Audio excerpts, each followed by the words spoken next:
Jadi tugas guru itu sebenarnya bukan cuma mengajar atau menyampaikan materi di kelas, tetapi juga bertugas untuk membimbing, mengarahkan, serta membentuk karakter peserta didik.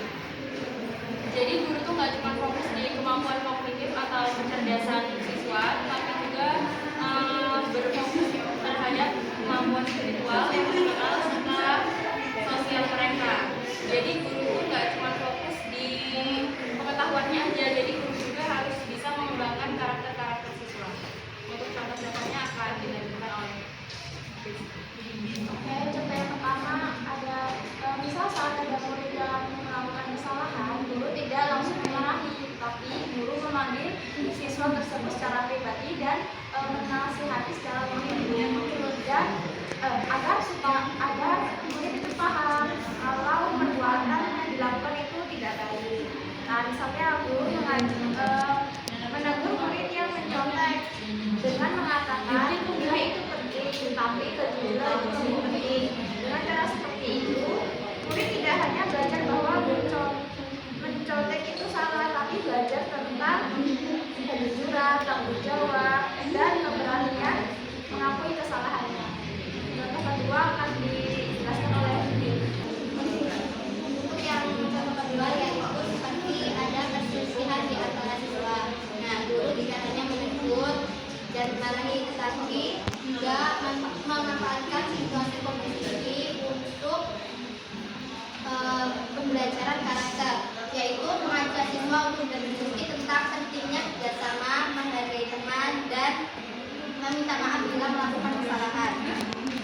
Guru juga harus mencontohkan sikap adil dan bersabar dan menaikkan nilai-nilai moral agama seperti ukhuwah, persaudaraan, dan akhlakul karimah. Melalui cara tersebut tidak hanya melatih kecerdasan intelektual, tetapi juga menuntut perkembangan moral dan emosional siswa.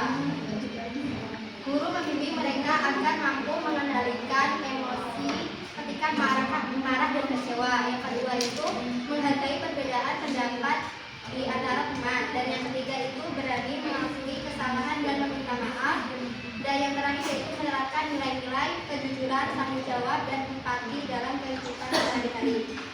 Dengan demikian, para guru bukan sekadar mengajar pelajaran, tetapi juga membimbing jiwa yang menanamkan nilai kemanusiaan, moral, dan spiritual. Untuk yang selanjutnya akan dijelaskan oleh Yang selanjutnya yaitu contoh yang ketiga, yaitu misalnya ada seorang siswa yang sering datang terlambat ke sekolah. Nah, sebagai guru yang baik itu kita tidak boleh memarahi anak tersebut, tetapi bertanya mengapa alasan anak tersebut itu datang terlambat ke sekolah. Nah, setelah tahu alasan anak itu datang terlambat ke sekolah, kita sebagai guru itu mencari solusi kepada anak tersebut. Misalnya anak itu terlambat karena tidurnya terlalu larut atau tidak ada yang membangunkan. Nah, kita mencarikan solusi untuk menyuruh anak itu tidur lebih awal dan menyuruh orang tuanya untuk membangunkannya. Dengan cara seperti itu, guru bukan cuma menegur atau menghukum, tetapi juga menuntut anak supaya sadar dan mau berubah sesuai kemauan sendiri. Jadi anak belajar disiplin itu bukan karena takut sama guru, tetapi karena mengerti bahwa disiplin itu penting bagi dirinya sendiri.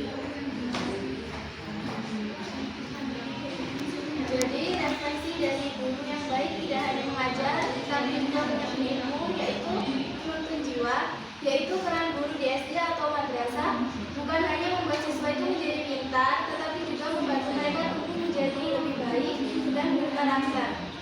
Jadi anak pada usia SD itu masih sangat membutuhkan kasih sayang, perhatian, dan bimbingan. Oleh karena itu, guru harus mampu menjadi teladan yang baik serta menciptakan lingkungan belajar yang aman dan menyenangkan.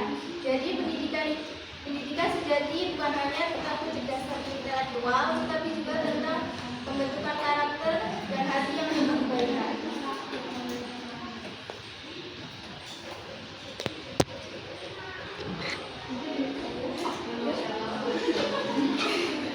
Baiklah, sekian hasil diskusi dari kami akhiri. Wassalamualaikum warahmatullahi wabarakatuh.